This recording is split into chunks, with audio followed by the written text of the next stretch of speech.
Yesterday, we talked about creating a schedule and really setting aside time every single day to work your business. And today, we're going to talk more about your team's space and a way for you to make sure that you're checking in with every single one of your frontline and maybe the top 20% that I mentioned yesterday, just a way to have a space to document things that you talk about with your team. Some of you already have created a space for your team. Now, if you haven't already done so, I would encourage you to do so. But I do have some guidelines or guardrails to kind of help you identify which type of space you make. So no matter your title, if you have more than 5 people on your team, I would create a Facebook group. If you have less than 5 people, no matter your title, I would create a Facebook Messenger chat. You want to make sure that you are positioning yourself as a leader straight from the get-go. You don't want to be a boss. That's not what you're here for, right? They didn't sign up to be another job, to be micromanaged, or to have a helicopter sponsor. You just want to be a leader, showing people the way that you've gone, that other successful leaders have gone, and letting your team choose the best way that works for them. Your team is watching you very closely. They're watching everything you do, from in person to on social media. So you need to make sure that what you're doing is reflective of your leadership style. So the saying, as the leader goes, the team goes. So they're watching everything you do. So think about that whenever you set up your team's space. It should be a place where you are serving them. You're giving them valuable content for them to make good decisions, make good business decisions about which way to take their business. If at any point you come across as needy for PRV, for TWV, for people to sponsor, if you come across as needy for that, it's gonna push people away, unfortunately, and that's not what you want to happen in your space. I really want you to think about what your culture is going to look like in this space. So like I mentioned, it should be positive, it should be uplifting, it should be inspirational, motivational, all of those amazing things. So if your group is positioned that way, the negativity or the drama will, one, either not happen, or it's not going to happen in that public eye. They're going to know that if they're upset about something or they don't like something that's happening, they're going to go to you as their leader or their sponsor. They're not going to want to put it in a place that they know is positive. So in the beginning, it's really okay to not be posting company stuff all the time. You can post things that are engaging to get people to come into the group, right? You want to beat the Facebook algorithm. So whenever Facebook sees that people are liking and commenting on things, they're going to put that post in the news feed more. Because, a lot of times whenever you go to Facebook, you just go to your news feed. A lot of people don't go into groups. So in order to get really awesome engagement in your group is to do a poll. So if you post something, just think about if you already have a group. Think about the last post that you have done.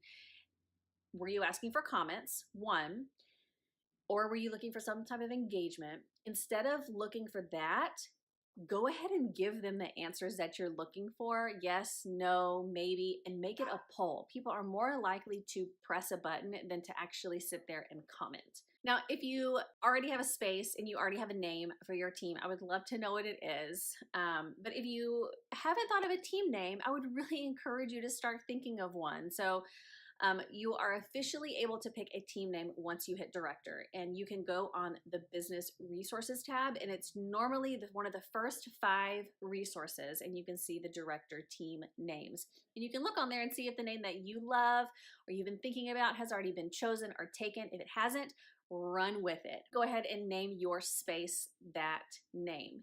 And here's the thing, if you can't think of one, just put your name and then team. That is it. I don't want you to stress over this. You can change the name of a group. You can change the name of a group chat. It is okay. Just be thinking about it. Now, the last thing I want to talk about is the team binder. And I think this is what a lot of people get really excited about. And it's really simple. It is really simple. So I have given you a couple of PDFs that you can use. One of them is the mentor sheet from the business resources tab. And all a team binder is a place for you to document notes. It's nothing crazy. So some people have it alphabetical. They have like the A through Z tab, and they have it by their first name or by their last name, whatever you're going to remember it by. But they normally have the mentor sheet. They might have the action plan worksheet, and then they might have some notebook paper so that way they can take even more notes.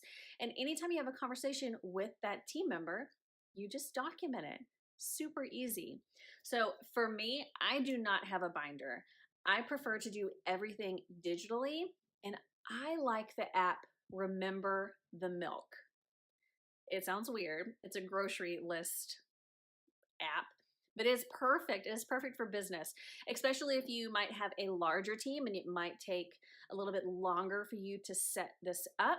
But I love Remember the Milk because you can set it up on the desktop. It is a desktop website and it's on the app. So like I mentioned in yesterday's video, I normally touch base between 14 and 20 people Monday through Saturday a day. And that's my front line and that's my top 20%. And literally all that looks like, you guys, is I don't talk about business. I just say, hey, like, what's going on? I just have a conversation. It's just like my customers. I don't always bring up, like, hey, you need to buy something. I'm building relationships. And another thing to think about is whenever I'm reaching out to these people every single week, it might not always be in a message. So if I talked to someone in week 1 personally, and then week 2 was about business, maybe week 3, I don't reach out to them at all. I just go to their Facebook page or their Instagram, wherever I've connected with them on, and I comment on the last thing that they've posted.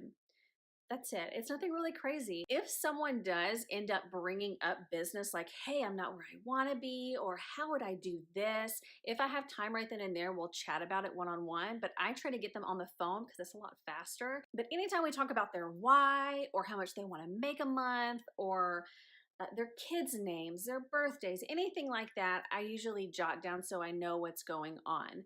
Now, Remember the Milk also works with, if you have an iPhone, with Siri, so you can ask Siri to remind you about something and then put it in Remember the Milk. But for most things, I just say, hey Siri, remind me tomorrow to reach back out to so-and-so. I'm not gonna go back in and redo all my Remember the Milk stuff. I just say, hey Siri, remind me tomorrow to check back in with so-and-so because we chatted today and she said that she was gonna try something. So instead of waiting a week to check back in, I'm gonna check in with her tomorrow to see if what she tried worked. And it's the same thing if someone says, I'm not feeling well, or I have surgery on this day, or I'm taking my child to do this. Hey, Siri, remind me next Wednesday at 5 p.m. to check in with so-and-so. And so that way I know, hey, she had an appointment on this day. I want to make sure she's okay. It's just the relationship building.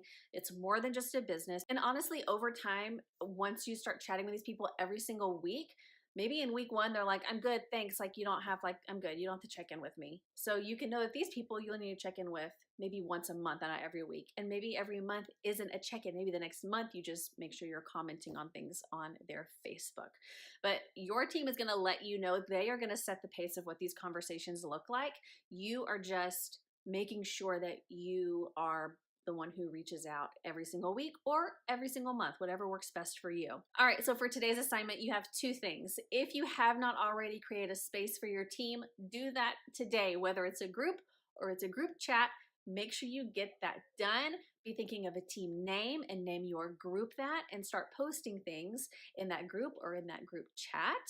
And set up some type of system to have regular communication with your team, whether it is a physical binder that you're going to be printing stuff out and putting in and having the pen and paper, or if you're going to be doing it more digitally. And other people might use Evernote or OneNote, but like I said, I prefer Remember the Milk. And you can also take notes. I didn't mention that. Within Remember the Milk. So I cannot wait to see your group names if you're using a group or a chat, and see how you are going to end up deciding how to communicate with your team. So I will see you guys tomorrow.